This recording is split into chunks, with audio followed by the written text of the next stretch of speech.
हाँ जी students, welcome to civil staff.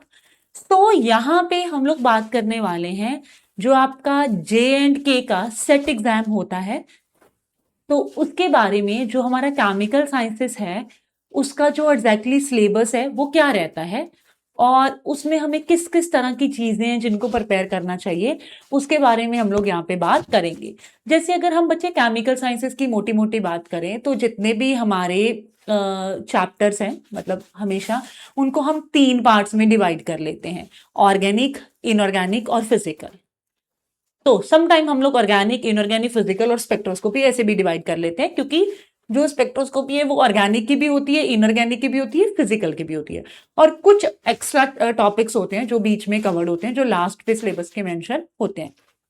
आपको आपके पेपर का पता है कि वहां पे हमें मेनली जो है वो 2 मार्कर क्वेश्चन आने हैं, राइट, 2 मार्कर ईच। और आपको 100 क्वेश्चन आना है पार्ट बी में, जो आपका 2 मार्कर ईच होगा। और सबसे अच्छी बात, there is no negative marking.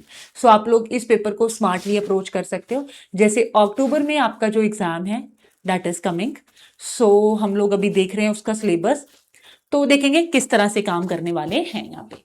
तो देखिए बच्चे, सबसे पहले अगर मैं देखूं तो इनऑर्गेनिक केमिस्ट्री, जिसके बेसिक्स हैं, सबसे पहले केमिकल पीरियोडिसिटी, जिसमें आप सिंपली पूरा पढ़ दोगे कि आपका जो जितनी भी ट्रेंड्स हैं, लाइक साइज है, आयनाइजेशन एनर्जी है, इलेक्ट्रॉन गेन एंथैल्पी है, इलेक्ट्रोनेगेटिविटी, उसके जितनी टाइप के भी स्केल हैं, जैसे पॉलिंग ने दिया है ना, रॉस्को ने है, जितने भी उसके स्केल्स हैं वो। और उसमें जितनी भी तरह की, हम लोग अपनी लैंग्वेज में बोलें तो एक्सेप्शंस आती हैं, जिसके पीछे कोई ना कोई इफेक्ट होते हैं, जैसे रिलेविस्टिक इफेक्ट है, लेंथेनॉइड कॉन्ट्रैक्शन है, एफ कॉन्ट्रैक्शन, डी कॉन्ट्रैक्शन, इस तरह की टर्म्स हम यूज करते हैं। और साथ ही साथ स्लेटर रूल्स, मतलब जेड इफेक्टिव चार्ज का कैसे, कब जेड इफेक्टिव चार्ज डोमिनेंट है, कब आपका प्रिंसिपल क्वांटम नंबर डोमिनेंट होता है, वो सारी बातें हम लोग इस चैप्टर में कर लेते हैं।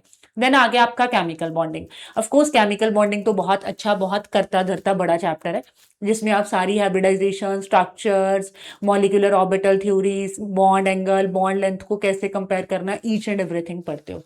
देन आपके पास आ गया concept of acid and bases, hard soft acid basis concept, non aqueous solvent. मतलब इसमें तो बच्चे हमने मेनली, आपको पता है, देखते ही पता चल रहा है कि ये एक साधारण सा चैप्टर है जिसका बाकी चैप्टर से कोई लेना देना नहीं है, कि अगर आप पानी के बिना कोई और सॉल्वेंट यूज कर रहे हो तो उसके क्या क्या बेनिफिट्स हैं और क्या क्या नहीं है, मतलब वाटर के साथ उसको कंपेयर करते हुए पढ़ना है। मेन ग्रुप आपको पता है भाई, इसमें आपको मेन ग्रुप में S block plus P block के बारे में डिटेल, उनके सिलिकेट्स, बोरेन्स, ठीक है। तो ये जो सारी तरह की स्ट्रक्चर्स हैं, हैलोजेंस का जो बिहेवियर है, इनकी जो हाइड्रोलिसिस प्रोडक्ट है, वो सब कुछ कवर करना होता है। ट्रांजिशन मेटल, कोऑर्डिनेशन कंपाउंड्स, उनका रिएक्शन मैकेनिज्म, उनका स्पेक्ट्रा, जिसको हम लोग एटॉमिक स्पेक्ट्रा के नाम से अलग से करते हैं, ठीक है, जिसमें ऑर्गल डायग्राम्स वगैरह सब चीजें करते हैं, वो सब है इसमें। देन उसके बाद आ गया आपका छोटा चैप्टर है inner transition metals, magnetic properties के बारे में। देन आपके पास आ गया organometallic compounds. Then cages and metal clusters, of course आप हायर बोरेन्स वगैरह के बारे में हम लोग इसमें पढ़ लेते हैं। देन आ गया बच्चे एनालिटिकल केमिस्ट्री, जिसमें सब कुछ पढ़ना है, spectroscopy, electro thermo analytical method सारे। बायो इनऑर्गेनिक हो गया, ठीक है। बायो इनऑर्गेनिक आपको पता है कि मेमोरी बेस्ड चैप्टर है, तो उसको हम लोग थोड़ा अच्छे से अप्रोच कर सकते हैं, इजीली अप्रोच कर सकते हैं। देन आ गया आपके पास बच्चे characteristics of bio inorganic compounds like spectroscopy, और लास्ट पे आ गया nuclear chemistry. This is all about the inorganic chemistry. Next आ गया हमारे पास क्वांटम। अब आप देखो तो आपको दिख रहा है कि पहली 4 यूनिट्स में क्वांटम ही क्वांटम है, मतलब क्वांटम डिटेल में पढ़ना है, ठीक है। जैसे हम, क्योंकि सिलेबस भी सेम CSIR नेट वाला उन्होंने मेंशन करा हुआ है, बस वहां पे 4 मार्कर क्वेश्चन आते हैं, यहाँ पे सिर्फ 2 मार्कर के हिसाब से पढ़ना है। वहां पे नेगेटिव मार्किंग होती है, यहाँ पे नहीं होती, मतलब पेपर का अप्रोच डिफरेंट है, टाइप्स ऑफ क्वेश्चन डिफरेंट है, लेवल का फर्क होगा, बट सिलेबस ओवरऑल वही बताया। देन उसके बाद बच्चे उसने ग्रुप थ्योरी की बात कर दी हुई है, मॉलिक्यूलर स्पेक्ट्रोस्कोपी, केमिकल थर्मोडायनेमिक्स, ठीक है। ग्रुप थ्योरी उसने पूरा बता दिया। फिर आपका spectroscopy, chemical thermodynamical, statistical thermodynamics, electro chemistry है जो पूरा फिर केमिकल कैनेटिक्स पूरे का पूरा बताया हुआ है, सरफेस केमिस्ट्री बताई हुई है, सॉलिड स्टेट के बारे में बात करा है, polymer chemistry, this is a very simple topic, like जैसे molecular masses and kinetic of polymerisation उसने बोला हुआ है, छोटा सा टॉपिक है, इजिली कवर कर देंगे। डाटा एनालिसिस की बात करी हुई है यहाँ पे, ये बहुत सिंपल 3-4 टाइप्स के क्वेश्चन ही होते हैं जो रिपीट होते हैं, तो हमने उनको प्रिपेयर करना है। देन आ गया जी हमारा ऑर्गेनिक, ठीक है। ऑर्गेनिक में आपको सबसे पहले तो वही nomenclature, regio and stereo isomers के शुरू करके principle of stereochemistry, aromaticity, organic reaction, reactive के इंटरमीडिएट्स हैं जो ऑर्गेनिक रिएक्शंस के जो मैकेनिज्म है, एडिशन, एलिमिनेशन, सब्स्टिट्यूशन, ये सब कॉमन नेम्ड रिएक्शंस हैं और उनके अरेंजमेंट है। ऑर्गेनिक ट्रांसफॉर्मेशंस हैं जैसे रिएजेंट, फंक्शनल ग्रुप, इंटरकन्वर्जन, ये सारा कुछ। देन उसके बाद आपके पास ऑर्गेनिक सिंथेसिस के जितने भी कॉन्सेप्ट हैं कि रेट्रोसिंथेसिस क्या है, डिस्कनेक्शन, सेंथॉन्स, लीनियर, ये सब कुछ, ठीक है। ये आपका थोड़ा सा सब्जेक्टिव पॉइंट ऑफ व्यू वाले क्वेश्चंस होते हैं, यहाँ पे थोड़े कम सवाल पूछे जाते हैं हमारे सेट वगैरह से, तो ये ऐसे चैप्टर्स को आप लास्ट पे अप्रोच कर सकते हो। एसिमेट्रिक सिंथेसिस मतलब यूनिट नंबर 8 और 9 की बात कर रही हूँ मैं, तो ये थोड़ा सा सब्जेक्टिव पॉइंट ऑफ व्यू का होता है, ठीक है। तो इनको आप बाद में भी अप्रोच कर सकते हो। पेरिसाइक्लिक अपना अलग है, reactivity of common heterocyclic compound, chemistry of natural product, structure determination of organic compound, IR, UV visible, NMR, mass spectroscopy, तो ये सब है, right.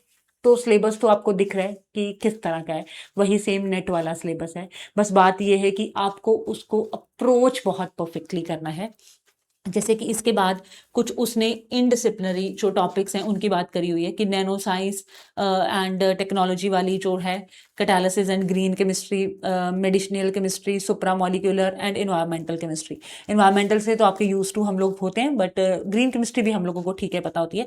First, third and fourth part is a bit हम लोग कह सकते हैं कि different for us, okay. But अगर आप में से लाइक कुछ भी आपको पता है कि कभी आपने नेट के लिए प्रिपेयर करा हुआ है, आपके हाथ में ऑलरेडी नोट्स हैं, तो you can go for that, क्योंकि अभी जैसे एग्जाम अप्रोचिंग है, तो अगर अभी आप नोट्स ही बनाने लग जाओगे तो फिर तो आपके लिए बहुत मुश्किल हो जाएगा। अगर आपने पहले नोट्स बनाए हुए हैं बहुत अच्छी बात है, जिन्होंने नहीं बनाए हुए नोट्स, ठीक है, आप नोट्स मत बनाओ, अपने स्टडी मटेरियल को उठाओ और वहीं से अपना रिवीजन स्टार्ट कर दो, क्योंकि we are in August right now, today is 8th of August, right. तो आधा अगस्त कर करा के हमारे पास बच गए, और उसके बाद सितंबर है और अक्टूबर में आपका एग्जाम है, तो अभी तो आप रिवीजन मोड में होंगे वैसे भी, ठीक है। सो उस पॉइंट से, और कुछ बच्चों ने अभी ये जुलाई वाला नेट वैसे ट्राई करा होगा, तो उन बच्चों ने भी इस एग्जाम के लिए आना होगा, तो वहां पे उनको पता चल गया होगा कि वो किस किस पॉइंट्स पे लैग कर रहे हैं, तो उसी अकॉर्डिंगली वो यहाँ पे थोड़ा अच्छे से अप्रोच करेंगे चीज़ों को। तो इन जर्नल आपको ये वाला जो पोर्शन है इसको देख लेना है, और हम लोग एक स्ट्रैटेजी वीडियो भी अभी डिस्कस करूंगी मैं आप लोगों के साथ, जिसमें मैं आपको बता दूंगी कि जो ओवरऑल आपके पास यहाँ पे 75 डेज के आसपास जो डेज बचे हैं, उन 75 डेज में आपने कैसे जो है चीज़ों को अप्रोच करना है, कौन कौन से चैप्टर पढ़ने हैं, कौन कौन से चैप्टर आप छोड़ सकते हो, ईच एंड एवरीथिंग, ठीक है। सो इस तरह की और इन्फॉर्मेशन के लिए आप हमारे चैनल के साथ जुड़ जाइए, चैनल को सब्सक्राइब कर लीजिए, क्योंकि यहाँ पे आपको अभी जो सेट के एग्ज़ाम है या जितने भी आपके टीचिंग लेवल के एग्ज़ाम्स आते हैं या बाकी एग्ज़ाम्स आते हैं, उनके साथ इन्फॉर्मेशन इस चैनल पे आपको मिलता जाएगा। बहुत सारी फ्री क्लासेस भी मिलेंगी, एमसीक्यूज प्रैक्टिस कराए जाएंगे, each and everything. So kindly subscribe, and आपके अगर दोस्त प्रिपेयर कर रहे हैं तो शेयर विद देम, ओके। सो मिलते हैं और वीडियोज़ के साथ। Thank you so much, thank you guys.